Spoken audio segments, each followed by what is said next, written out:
After starting the year in overvalued territory, following the 25% decline in the stock market, we now think the equity market is significantly undervalued.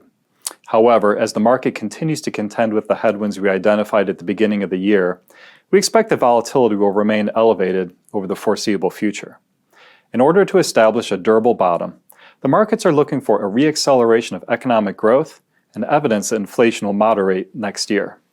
In such a scenario where the market can quickly surge and plunge based on economic and inflationary metrics, I prefer to stick with stocks that are leveraged to broader trends and long-term secular growth themes.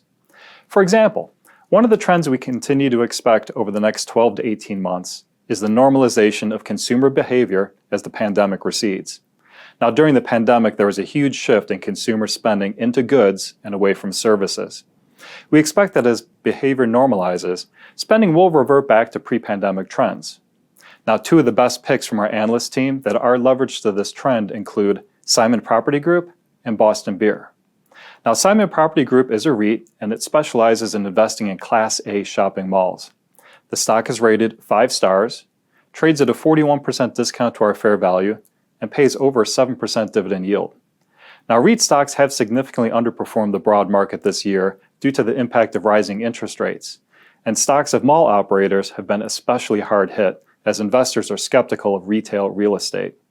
Now, according to our analysis, we think Class A malls will actually benefit as foot traffic continues to recover.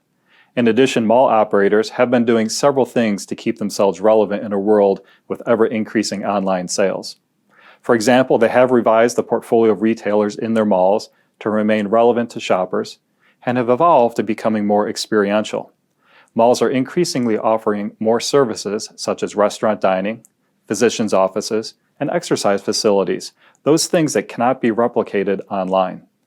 Now, for investors looking for a stock in the defensive category, I'll highlight Boston Beer. We assign Boston Beer with a narrow economic moat based on a combination of its intangible assets and low-cost advantage as compared to other craft brewers.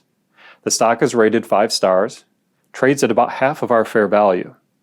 Now, during the pandemic, the volume of alcohol consumption really didn't decline, but it shifted to at-home consumption from on-premise consumption, and there consumers traded down to lower-priced brands. Now, as consumers return back to public events, we expect consumption will shift back to on-premise. According to our analysis, consumers are more brand conscious when they order alcohol in public and tend to choose higher-priced branded alcoholic beverages, which are higher margin. For investors looking for an investment in the technology sector, one stock we think is overlooked by the market is ServiceNow. Now, we assign ServiceNow a wide economic moat based on high switching costs to its clients. The stock is rated 5 stars and trades at a 45% discount to our fair value. Now, for those of you not familiar with the company, ServiceNow provides service desk software solutions for a multitude of corporate functions. The company has generally performed in line with our expectations thus far this year. However, its revenue growth has been hampered by foreign currency exchange translation due to the rapid appreciation of the US dollar this year. ServiceNow's success has been rapid and notably organic, and we project the top line will grow by a compound annual growth rate of 24% over the next 5 years.